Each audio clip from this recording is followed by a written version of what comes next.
Hello friends, வணக்கம். Welcome to Sargunas சமையல்.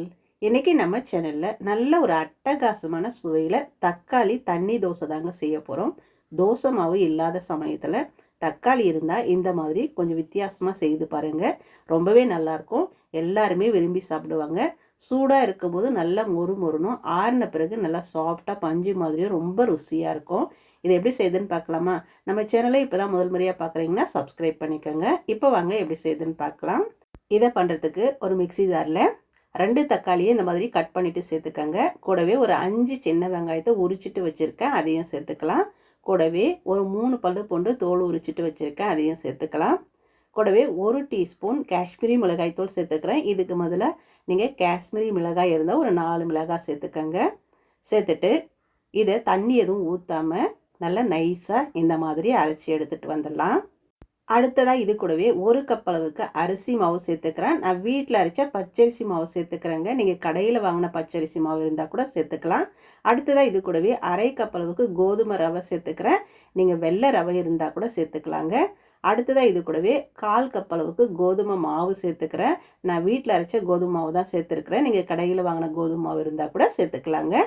சேர்த்துட்டு தண்ணி ஊற்றிட்டு நல்லா நைஸாக இந்த மாதிரி அரைச்சி எடுத்துகிட்டு வந்தாச்சு.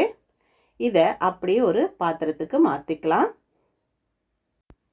மாற்றிட்டு மிக்ஸி ஜாரில் தண்ணி ஊற்றிட்டு நல்லா அலசி ஊற்றிக்கோங்க. நாம் தக்காளி தண்ணி தோசை தான் செய்ய போகிறோம். ரவா தோசைக்கு எப்படி தண்ணி ஊற்றுவோமோ அந்த அளவுக்கு இந்த மாவுக்கு தண்ணி ஊற்றி நம்ம கலந்து வச்சுக்கணும். பாருங்கள், இந்த அளவுக்கு இருக்கணும். இன்னும் கொஞ்சம் கூட தண்ணி ஊற்றணும். கொஞ்சம் கெட்டியாக தான் இருக்குது. நாம் இன்னும் கொஞ்சம் தண்ணி ஊற்றிக்கலாம். தண்ணி ஊற்றிட்டு இந்த அளவுக்கு நல்லா கலந்து வச்சுக்கோங்க. இப்போ இது கூடவே ஒரு பெரிய வெங்காயத்தை நல்லா பொடியாக நறுக்கி வச்சுருக்கேன், அதை இது கூட சேர்த்துக்கலாம். கூடவே ஒரு 2 பச்சை மிளகாயை நல்லா பொடியாக நறுக்கி வச்சுருக்கேன், அதையே இது கூடவே சேர்த்துக்கலாம்.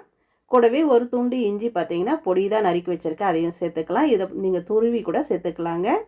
கூடவே ஒரு கைப்பிடி அளவு கொத்தமல்லி இலைகளை நல்லா பொடியாக நறுக்கிட்டு சேர்த்துக்கோங்க.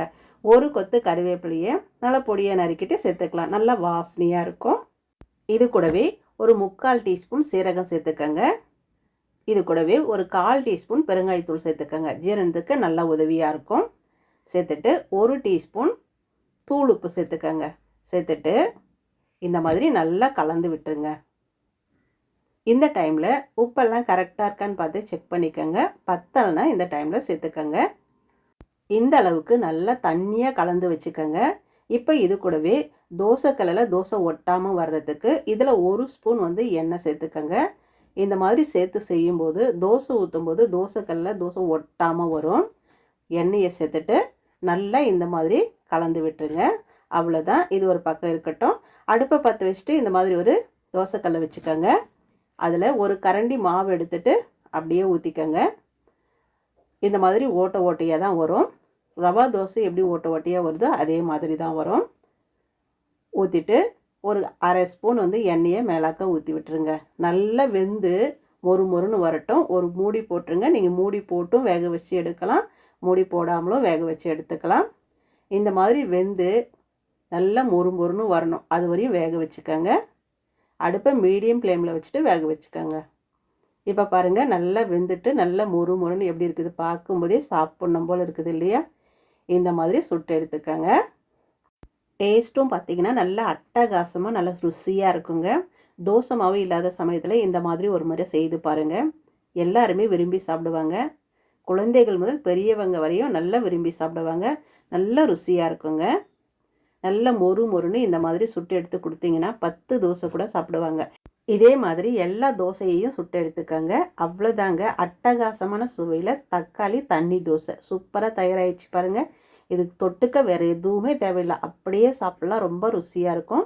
தேவைப்பட்டால் தேங்காய் சட்னி கார சட்னியோடு வச்சு சாப்பிட்லாம், ரொம்ப நல்லாயிருக்கும். சுட்டு கொடுக்க சாப்பிட்டுக்கிட்டே இருப்பாங்க. 10 தோசை இல்லை 15 தோசை கூட சாப்பிடுவாங்க. அந்த அளவுக்கு ருசியாக இருக்கும். இதே மாதிரி நீங்களும் செய்து பாருங்கள். செய்து பார்த்துட்டு எப்படி வந்ததுன்னு கமெண்ட்டை சொல்லுங்கள். இந்த வீடியோ பிடிச்சதுன்னா சர்குணா சமையலுக்கு சப்ஸ்கிரைப் பண்ணுங்கள், லைக் பண்ணுங்கள், கமெண்ட் பண்ணுங்கள். மறக்காமல் உங்கள் தெரிஞ்சவங்களுக்கு நிறைய ஷேர் பண்ணுங்கள். அப்படியே பக்கத்தில் இருக்கிற பெல் பட்டனையும் அழுத்தி விடுங்க. அப்போ தான் நான் போடுற வீடியோ உங்களுக்கு உடனுக்குடன் வரும். நன்றி, வணக்கம்.